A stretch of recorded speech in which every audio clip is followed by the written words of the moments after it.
The last years of my life had been very calm, but that afternoon, at my friend Melody's house, things changed. His son, Aaron, was the leader of a young rock band, known for his charisma and self-confidence, characteristics that made him irresistible in the eyes of those around him. That day, I found myself alone with him, and what happened next led to something I could never have imagined. The afternoon began in the usual way. Melody had gone out to run some errands, leaving me at her house.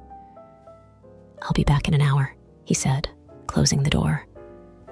I settled on the couch, thinking about enjoying a moment of peace, when suddenly the door opened and Aaron entered, with that rock star aura that characterized him. "Hello," he greeted me with a dazzling smile. "And my mother?" he asked, leaving his leather jacket on the back of a chair. I explained that Melody would be back soon, and wondered why I was feeling an unusual quickening of my pulse. Aaron had that energy that attracted attention, that confidence that only successful people possess. He sat in front of me, crossing one leg over the other, looking directly into my eyes. "So, we're alone," he said, with a mischievous smile. I tried to laugh, as if it were a casual comment, but there was something in his tone that made me feel unexpectedly nervous. Aaron began to talk about his band, the concerts, the girls who followed him everywhere. There was a mischief in his way of speaking that left no doubt that he was used to having what he wanted. And then he abruptly changed the subject. "You know, I always thought you were my mother's most attractive friend," she said, with a directness that took me by surprise. I felt my face turn red. Was he flirting with me? No, that was impossible, absurd. But there he was, looking at me in a way that left no room for doubt. His confidence was disarming, his gaze intense and direct. Aaron, with a confident and somewhat provocative smile, stood up from his seat. "I have something I want to show you," he said. "A new song I just wrote. It's in my room." His invitation was direct, almost a challenge, and for a moment, I was speechless. I looked at him, trying to decipher his intentions. "Why does it have to be in your room?" I asked, trying to keep my voice steady. Inside me, a voice warned me of what he intended with his proposal. Although part of me was intrigued by the idea, Aaron laughed with a confidence that only he could display. "It's where I have my guitar and all my equipment," he explained, as if it were the most natural thing in the world. "Plus, it's a quieter place to listen to her." I was about to respond, still debating with myself on what to do, when suddenly the door opened. It was Melody back. Aaron turned to his mother, somewhat surprised. Aaron said goodbye to me with a smile that hid more than it revealed. "It will be again," he said in a bold tone. I nodded, feeling a kind of confused relief. In the days that followed, my mind turned to that moment several times. I remembered that difficult situation to assimilate, and I remembered how my body reacted when he suggested that we go up to his room. I constantly questioned myself. Should I play along? Was it right not to stop that believer? I was confused. One afternoon, while watching a movie with my husband, the plot got me thinking. The story of a young man in his 20s who was having an affair with a married woman. Some scenes seemed to reflect my own thoughts. I saw myself in the protagonist, a woman somewhat tired of her routine life, looking for something that would make her feel alive again. That would be crazy, I thought. One morning, while I was eating breakfast, my phone vibrated. It was a message from Aaron. He said he was looking for an apartment to become independent, and, knowing that I was a real estate agent, he thought I could help him. Would it be a simple coincidence, or was there something more behind his request? Despite my initial doubts, I agreed to help him. "Sure, I can show you some options in the neighborhood," I responded, trying to sound as professional as possible. Deep down, I couldn't deny the curiosity he made me feel. I set up an appointment to show him some nearby apartments. As I got ready that morning, I caught myself paying close attention to my appearance, carefully choosing my clothes and makeup. "It's just work," I kept telling myself, trying to convince myself that there was nothing else at stake. Despite my attempts to remain professional, I couldn't help but feel nervous meeting Aaron to show him around the houses. His tattoos, his gym body, that air of a daring and seductive rocker. I no longer saw him as my friend's son, but as a real man. In one of the houses, while I was showing him the kitchen, Aaron approached stealthily. While I was opening one of the drawers to show him the utensils, he had the audacity to whisper in my ear, "I'm going to eat you right here." I couldn't help but turn around and ask him some violence. "What are you doing?" "That's out of line, Aaron." But before I could react, he came even closer and cornered me against the refrigerator, bringing his lips to my neck. I was in shock, not knowing how to react. Then he started kissing me. For a moment, I got carried away, but I quickly came to my senses. With an effort, I gently pushed him away and moved away. "Aaron, this isn't right," I said, trying to regain my breath and composure. "We can't do this. I'm your mother's friend, and I'm married." He looked at me with an expression of longing and confusion. "I'm sorry," he finally said, "but I can't help it. There's something between us that I'm very attracted to." I turned away from him, feeling overwhelmed by the situation. I knew he was right, that there was an attraction between us, but I also knew he was my best friend's son, and I was married. "We have to be professional," I insisted, although my voice trembled slightly. "We can't let this go any further." Aaron nodded, although I could see in his eyes that he wasn't completely convinced. We finished seeing the house in an uncomfortable silence. After that day, I found myself even more confused. It was dangerous to continue down that path. I was torn between reason and desire, knowing that each choice would bring with it its own consequences.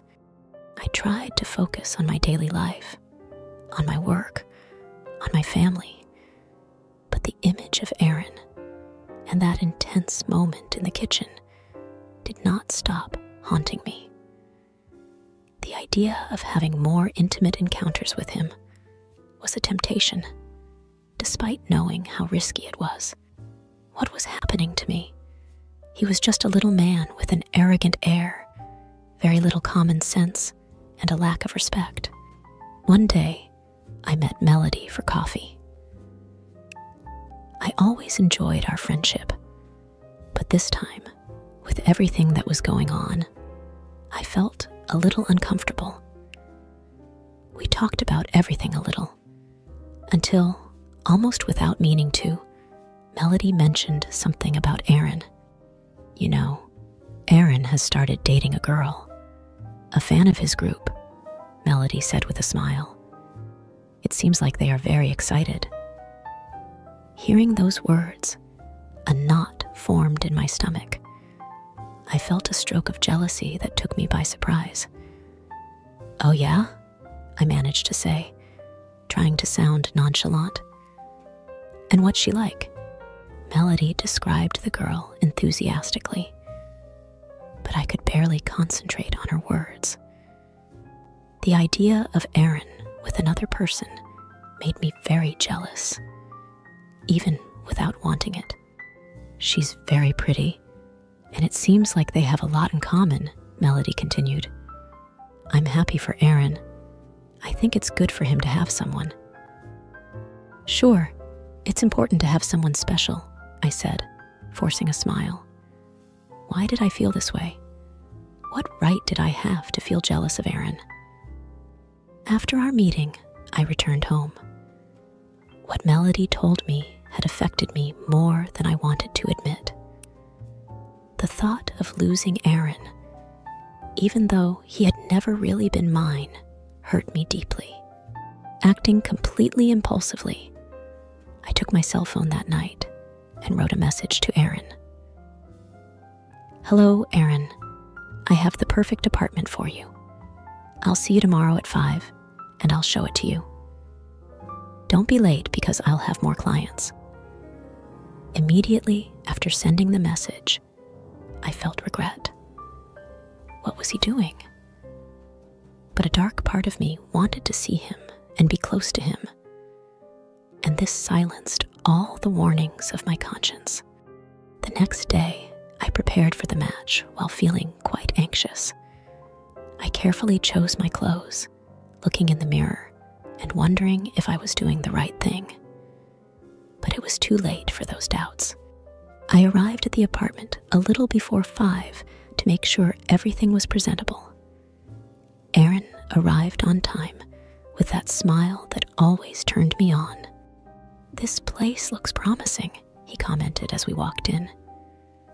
I showed him each room, explaining the features of the floor, but my mind was somewhere else. Finally, we reached the kitchen, the place where there was the most tension last time.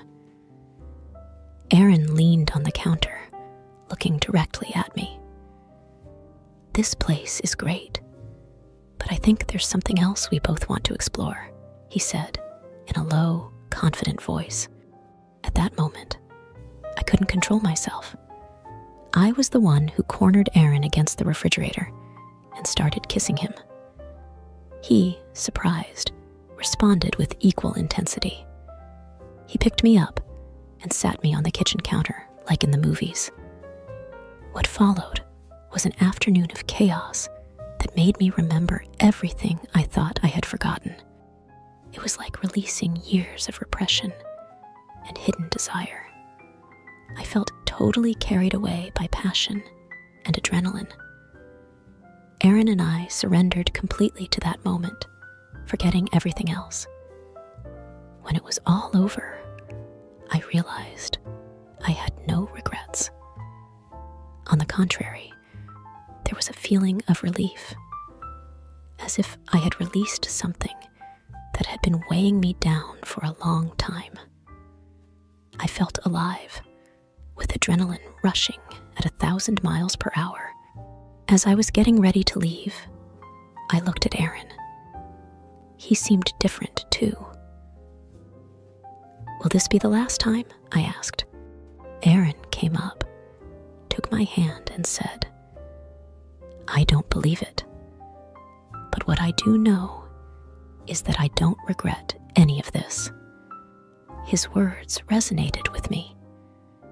I confirm that I prefer women of your age, the very daring one ended up saying. I left that floor knowing I had crossed a point of no return. What had happened between Aaron and me had been intense and real, and although I knew it was wrong, I couldn't deny what I felt.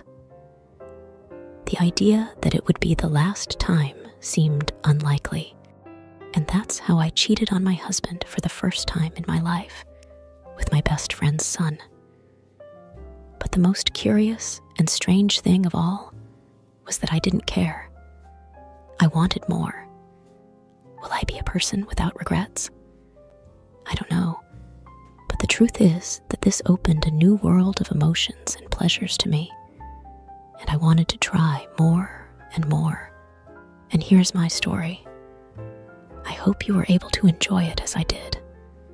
I only ask you to like my confession, and don't forget to subscribe for more future stories. Thank you very much, and enjoy life to the fullest. If a year ago someone had told me that I would have an affair with my son-in-law, I would have laughed at how crazy it sounded. But if life has shown me anything, it is that nothing is written in stone, and that things you never imagined can become reality. My name is Evelyn. I'm 53 years old, and I have lived in Boston since I was born. I have 2 children, and I'm still married to the person who was my first boyfriend when I was still a girl who knew nothing about life. I have lived long enough to feel like an old woman, but not enough to avoid being surprised by the unexpected turns that life takes. My affair with Daniel, my eldest daughter's husband, is a story that I promised to take to the grave, but today I have dared to tell it because the guilt eats away at me, and partly because what we experienced together made me reborn. I won't lie.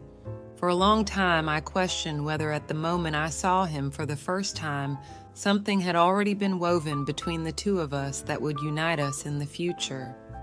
But to be honest, the thought of our relationship becoming something forbidden and sinful never crossed my mind. One night when my husband had gone to sleep and I was staring at the ceiling of our bedroom, the memory of the first time I saw him came as an answer. Somehow I knew that a part of me, that little voice that whispered to me things I didn't dare think, had foreshadowed what would happen between us. That is why if you want to know how we ended up together, you must first know the past. It all started years ago when I was a happy and satisfied housewife of only 39 years old. My eldest daughter, Emily, had returned from an 8-month exchange trip to Europe with freckled skin, lots of funny anecdotes, and suitcases full of souvenirs. My husband had been making preparations since the morning to receive her with a barbecue, and the moment the doorbell rang, I had run from the kitchen to the entrance, ready to hug my daughter after so long without seeing her and hold her in my arms. But Emily was not alone. Behind her was a shy young man who seemed out of place with everything. Emily introduced him as her boyfriend, and from then on, they became inseparable. Daniel had finished his university studies and had joined his friends on a trip to Italy, where he ended up meeting and falling madly in love with my daughter. At that time, we were all shocked by how little we seemed to fit in, but Daniel was sweet, attentive, and extremely gentlemanly, so it didn't take him long to win over my husband and become the confidant of my second and last son, John, who was barely entering his 20s and was trying to make sense of his life. Whenever I looked at him, it seemed to me that Daniel attracted a lot of attention. It was as if everyone noticed that, in addition to his attractiveness, there was something different about him that made him stand out from what we were used to. That young man, in my opinion, was too much for my crazy and careless daughter, but I knew that in love, opposites attract. When their wedding day arrived, I wasn't surprised when they announced they were moving to Ireland, where Daniel lived and worked. At that time, our relationship, if you can call it that, was that of a mother-in-law with her son-in-law. And after saying goodbye, 10 more years passed in which Daniel was only a member of the family that I saw occasionally at Christmas gatherings, or when Emily came to visit us and called her on Zoom. If something had always been clear to me about that Irishman with excessive kindness and a great sense of duty, it was that he took care of Emily. But everything fell apart the moment they found out they couldn't have children. "How can I consider myself a woman if I can't give him a child?" Emily asked one afternoon when she called me on the phone to tell us the news. "What I can do? Adopt. His family will hate me, I know it." "Daniel is not like that, daughter," answered Thomas, my husband. "He didn't marry you so you could bear him children. They've been together for years. I don't think this news is going to change anything." But unfortunately for everyone, it happened. Emily became cold, she isolated herself from everyone, and in a fit of impulsiveness, she asked Daniel for some time. For several months, their relationship was on and off, and it seemed that Emily was ready to ruin everything. When I think about that, I understand why Daniel came to me for advice, for support. Who else could guide him about Emily's behavior than his own mother? Thus, for several months, I became my son-in-law's confidant. his support. What had never happened was now something common, spending hours talking with Daniel. At first, the conversations were about his relationship with Emily, but from one moment to the next, we found ourselves interested in each other's daily lives, in what we liked or disliked. Shortly after, Emily decided to take a year off to rethink her life, and even though Daniel was not pleased with the idea, he decided to support her anyway. And so they decided to come and spend some time in Boston with the idea of a change of scenery and having the opportunity to recover their relationship. Everything seemed ideal, a second chance, a reunion with family. But Emily soon distanced herself from Daniel with the excuse that she needed time to discover what she wanted in life. So she traveled to Los Angeles with her old friends without Daniel. At that moment, I wasn't surprised that he seemed hurt or upset by Emily's decision, so I remained the same as always, supporting him. "Do you think Emily doesn't love me anymore?" Daniel asked one afternoon after receiving a text message from my daughter. I told her not to worry, but the truth was that I wasn't sure. "I believe, my God, Daniel, you make me feel old. We're not 20 years apart, we are both adults. And yes, of course he loves you, how could he not? Look at you, you are handsome, sexy, intelligent, and a good match. You are a dream, and anyone would be willing to warm your bed," I responded, but the second I regretted it. At that moment I felt afraid, but when I saw Daniel's surprised expression and his red ears, something in me changed. I want to think that the person who spoke at that moment was not me, but it was what I genuinely thought of him. Who wouldn't want to have someone like him in their life? The shame was displaced from my mind. I would like to tell you that after that afternoon, things cooled down and did not evolve, but that was not the case. The days passed, and while my husband spent much of his time working on some repairs at the hardware store, I waited for Daniel to finish his remote work day so I could welcome him in the dining room with a delicious meal. We soon fell into a routine. Eat, clean the kitchen, prepare mate, and enjoy a long and pleasant conversation until night fell. Emily's absence did not seem important at that time. The day the bubble burst was when Thomas called me to tell me that he was going to stay at the hardware store to repair a water leak that had damaged the ceiling. I was bored, and while I was drinking a glass of wine in the company of Daniel, an idea led me to propose to Daniel that we go for drinks. "That's the best idea you've had in a long time, Evelyn," Daniel joked with a mischievous smile as he took a last sip of wine. "I could use something stronger." When we got to a bar later, he kept letting out nervous laughter and funny comments to ease the tension in his chest. I had put on a red dress that had been collecting dust in the closet for years, and I had let my hair down. I knew the effect that dress had on my husband, and I felt satisfied when I noticed that Daniel reacted in the same way as Thomas, as if his eyes were drawn like a magnet to the neckline. "Would you like to drink something stronger?" asked the bartender. "Yeah!" I shouted excitedly. Next to me, Daniel whistled while his fingers drummed the bar as if it were a drum. The atmosphere felt pleasant, and I didn't know if the darkness of the bar caused the dynamic between the two to be more open, but I couldn't stop laughing. Daniel told me about his adventures when he was a child, about the time he had accidentally broken his grandmother's Chinese porcelain vase and decided to glue it together with chewing gum. "That!" I exclaimed. "Did you really glue the vase with chewing gum?" "Yes, and the worst thing is that I had to go to the store to buy more because what I had wasn't enough," Daniel responded with a wide smile. He raised the glass to his lips and tasted the salt clinging to the rim. It didn't work, obviously, so I ended up with a sore jaw for 2 days and a good lecture from my grandmother.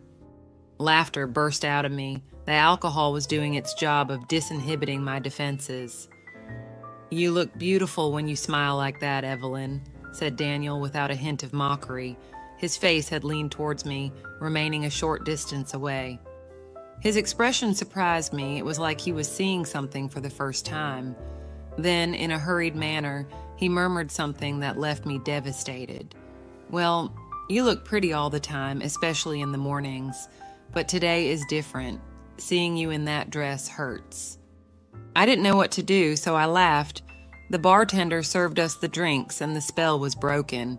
We continued chatting, drinking, and snacking on nuts as the night passed slowly. When it was time to leave, Daniel paid the bill and offered me his jacket.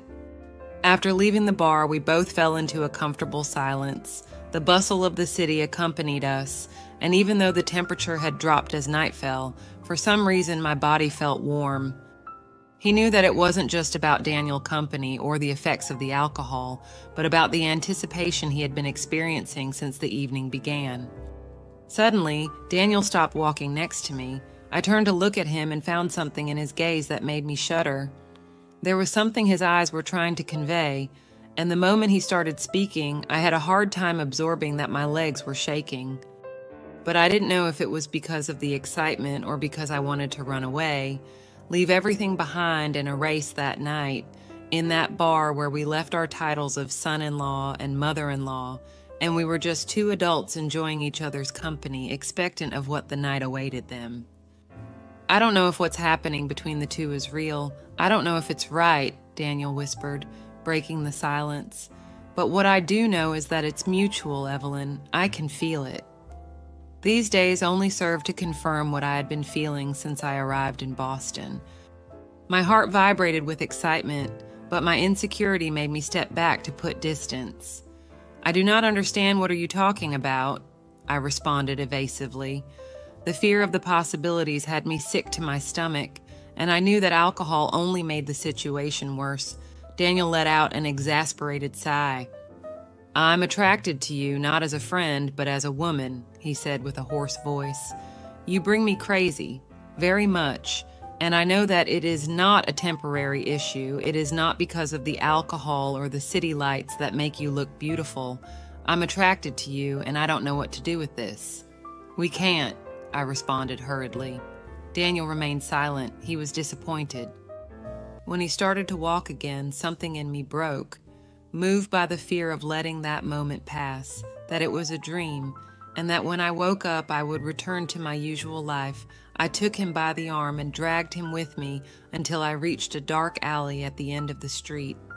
The night was quiet. The sound of an air conditioner and the distant passing of a car were the only things my ears could perceive in the distance, because the voice shouting to reduce the distance between us eclipsed everything else. Daniel, I like you, but it can't be ours, do you understand? My voice came out almost in a whisper.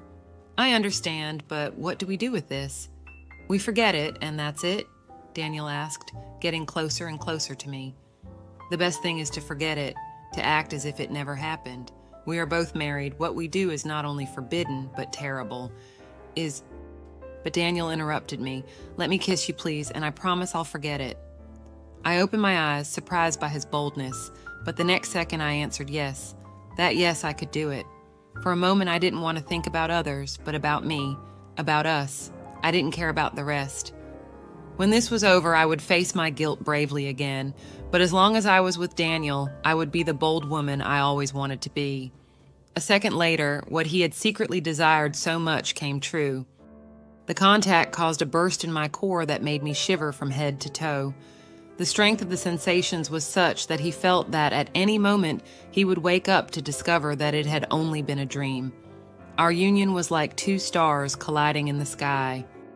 With my eyes closed, totally surrendered, I could perceive colors drawing the black blanket in which my eyes had been immersed. The fire had enveloped us in a game of sensations that I couldn't describe, in a journey with no return that I didn't want to end. In that dark alley, with the night as a witness, Daniel and I crossed the line that had been drawn in our lives from the moment we met. In those moments, there was nothing that united us as individuals, only desire and bodies giving in to their base instincts in an intense way. When it was all over, I felt light and euphoric. My skin was tingling, and I felt as if the person I was before, that woman who was a mother, wife, and lover, was reduced to nothing. There was no room in my mind for guilt, for the past or the future. He only existed in the now, in what he and I had accomplished with great devotion. For a few minutes, no one dared to break the silence, as if we were both afraid of breaking the intense moment we had been caught in since we joined together. And like two young people for the first time, nervous and flushed with shame and the expectation of the new, We walked back home. That night we unwrapped again on the blue sheets I had placed in the room he would share with my daughter. I have never felt so happy and desired. In the morning, the bubble of happiness burst, and with it the reality of our family conditions. "I love Emily," Daniel murmured when the first rays of the sun peeked through the bedroom blinds. "And I, Thomas," I answered back, trying to cover the traces of the woman I had been in the early morning with the sheet. "I want to make something clear, Evelyn. What happened last night, what is happening to us, was not an accident. It is not. I wanted this, but I am a man of my word, and when I took the vows in front of the altar, I promised forever to Emily." "Through thick and thin," said Daniel, and that was the last thing I heard him say. "And so it will be, Daniel. I don't regret what happened, but I would regret it if my daughter's life was destroyed because of me," I responded as I picked up my clothes and headed to the door. "You have given me a happiness that I thought I would never experience again, but beyond being a woman, I am a mother. Emily's happiness matters more to me than mine. Ours was a one-night thing, a mistake that will not be repeated. I once heard that there were fleeting loves that were destined to die before starting, and that's what happened to me and Daniel, my son-in-law. Now all I have left is the memory of that night and the guilt that will accompany me to my deathbed. I don't know if I am a better or worse person for having cheated on my husband, for having crossed my son-in-law's path, but what I did know was that I was human and that fleeting loves were a gift that few had the pleasure of experiencing." My story with Daniel ended that morning, and 2 weeks later we said goodbye with a final goodbye. Every once in a while we see each other via video call when my daughter Emily calls me and her father to catch up on her life. They managed to have a son, Christopher, and they are happy. Daniel and I greeted each other politely, as a son-in-law would greet his mother-in-law. There are no malicious comments, but we both know what happened, and that was enough for the feelings I still harbored for him to remain strong until today. Our fleeting encounter is now just a memory of late autumn, an indelible mark of desire and longing for a night that changed my life. And what do you think? Was what I did crazy? I hope you understand me, even a little. If you liked my confession, hit the like button and subscribe for more content. Thank you very much, and until next time. What would be my self-condemnation began on an ordinary day, one of those in which the routine of the week takes you almost on autopilot. During my lunch break at work, I was swiping through Instagram, and suddenly this photo appeared that left me, to say the least, shocked. But first of all, I'm going to briefly introduce myself so you can get into context. My life revolved around my family and work. My husband, George, was a man who was always very good to me. In fact, when we were young, we were college friends for years before we started dating. At that time, I was 34 years old. Our son was 7 years old, and he was a blessing to me, since he had given a very deep meaning to my life. My life had fallen into a constant calm, but perhaps too monotonous. I felt like most of my days were a spiral of repetition. The weeks passed with the same predictability. And although everything seemed stable on the surface, deep down I felt a longing for something more, something different. He was longing for a change, although he didn't know exactly what kind. I still remember that Saturday as if it were yesterday. We were in the kitchen, George and I, each one doing their own thing. My husband never had much initiative, so while stirring the coffee, I pitched the idea to him. "Hey George, how would you like to do something different next weekend? We have almost the entire week off. We could take advantage of it somehow." George looked up and smiled at me with that intrigued expression. "Something different? I like the idea. What do you have in mind?" It was at that moment that I suggested the idea of meeting up with some couples and friends from college. I told him about the possibility of renting a country house, enjoying the good weather and reconnecting with old friends. "We could hang out with the friends we still have dealings with. Remember old times. What do you think?" George enthusiastically nodded his head. "I like it. And who do you think could join?" It was then that I mentioned several friends. Among them was Jack, our son's godfather. Jack had been one of the popular kids at university, the typical one who was always surrounded by girls and who brought an air of adventure with him. He was one of my husband's best friends, since they had played together on a soccer team and then met throughout college. George nodded with a smile, intrigued by the idea of combining the nostalgia of university days with the peace and tranquility of a country house. And that's how we began to plan what would become the beginning of a story that I still didn't understand. During those days, we created a WhatsApp group to propose the plan, and out of 12 people, 8 confirmed that they were going to come, including Jack and his partner. During the next few weeks, everything continued with the usual routine, although with a little more encouragement since we had the bridge closer and closer, so it motivated me in some way. Now let's go back to the moment of the photo, that lunch break at work, sliding my finger through Instagram between cat photos and memes. A photo of Jack appeared. But wait, it wasn't a normal photo, no sir. Jack, with an elegant blue shirt and beige pants that could rival the tightest fashion, had a bulge that deserved a separate chapter. My expression was one of being stunned. Seriously, Instagram? At that moment, a flashback came to me of when in college, Jack flirted with me for a while, and although I was attracted to him like most girls, I played tough since I didn't want to be one more on his list. Weeks later, the appointed day arrived, and as we began the trip to the country house, the excitement of meeting everyone again was exciting. The landscape changed as we left the city behind, and the relaxed atmosphere of nature took over us. The farmhouse, surrounded by trees, welcomed us with a sense of calm. Laughter and hugs from reunited friends filled the place, creating a warm and welcoming atmosphere. The first night passed amid lively chats, laughter, and a pinch of nostalgia as we remembered anecdotes and old times. Jack, as always, displayed his charm and told stories that had us all waiting. Although his history with girls was already well known, it simply added a touch of spice to the anecdotes. We did several activities during the first days. We went on routes, we visited beautiful surrounding towns, and the next day, we planned to go to a river that was very close to the house. It had a waterfall and a small waterfall where people bathed, and spent the day there. First thing in the morning, I received a notification from my boss. I had to make an urgent video call for a last-minute work issue. Given the need for concentration and stable connection, I made the decision to stay at the rural house until I had finished the meeting and then join the group. I settled in a quiet room with my computer. In a moment of pause, I went to the kitchen to get a glass of water, and as I walked down the hallway, I heard the shower in one of the bathrooms running, so I thought someone had accidentally left it running before leaving. To my surprise, when I entered the bathroom, I found Jack as God brought him into the world, and I couldn't stop my gaze from wandering towards his great friend. Surprised and embarrassed, I quickly backed away when I saw him in that compromising situation. My cheeks flushed immediately, and I could barely speak a word. Jack, with a hasty apology, said to me, "Oh, wow, I'm so sorry. I thought no one else was home."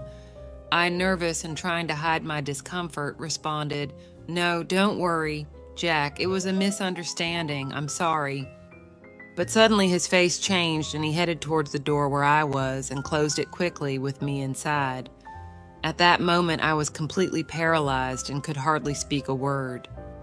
Before I could say anything coherent, Jack placed his hand over my mouth and whispered in my ear, "We are alone, and I have noticed that during these days you have looked at me several times." At that moment, he took my hand away from my mouth and kissed me. I was still in shock, but feeling completely uncontrolled heat, I followed the kiss. In a moment of debauchery, we let ourselves be completely carried away by the passion and my secret desire that I had for him. It was something very intense. After that moment, Jack broke the silence. "I'm sorry if I took you by surprise, but I couldn't help it. There has been a tension between us these days, and I think we both feel it." Still stunned by what had just happened, I asked him why he had stayed at the house, and he told me that he had gone to town to buy breakfast, and then he had stopped by to take a quick shower and go with everyone. Later, each one went on his own and at different times to hide to the place where everyone was. I didn't feel like arriving because I didn't know how to deal with it and how to hide it before I could coldly reflect on what I had just done, but I had no other option. So I spent the whole day wearing sunglasses and trying to act normal. Jack seemed used to that since during that day he spoke with his partner and my husband completely normal. For me, it cost me a lot more. There was a moment when we had already returned to the rural house that I locked myself in the bathroom and started crying, realizing what I had done and the consequences that could have. After that day at the rural house, the following weeks were very hard for me. I tried to continue with the daily routine, but the image of the moment with Jack and the associated emotional burden constantly haunted me. I couldn't stop thinking about the consequences of my actions and how they would affect my life. Finally, the time came when I couldn't take it anymore. Guilt and regret ate away at me inside. One night, I decided to be honest with my husband, George. I felt unable to continue hiding the truth from him and to continue with a charade that was destroying our relationship. We sat on the couch at home looking into each other's eyes, and I began to tell him what happened at the rural house. Tears fell down my cheeks as I told him everything. George, initially shocked, listened in silence. The expression on his face went from disbelief to sadness and finally to anger. After hearing my confession, he stood up without saying a word and left the room. I felt a knot in my stomach and the certainty that I had just destroyed the life we had built together, and what saddened me the most was my son. Hours passed before George returned, and when he did, his words were sharp and full of pain. "I can't believe you did this," were the first words he spoke. The conversation that followed was filled with tears, screams, and unanswered questions. I tried to explain my reasons, but for George, that did not justify the betrayal. Over time, George, unable to get over the betrayal, decided that our relationship could not continue. Despite my tears and pleas, the decision was made. We separated, and I watched my life sink. The divorce was a painful and public process. Friends and family took sides, and many of them distanced themselves from me. Jack, for his part, continued with his life as if nothing had happened, showing no signs of remorse. In the months that followed, I faced isolation and loneliness. The attraction I had felt for Jack faded, and I was left with the weight of my impulsive decisions. The lesson learned was painful but clear. The search for something more, in the wrong place and in the wrong way, can destroy what we value most, family. This is the story of how my search for change led me to the loss of what I loved most. Even today, I face the consequences of my actions and seek to rebuild my life, knowing that some wounds will never fully heal. And what do you think?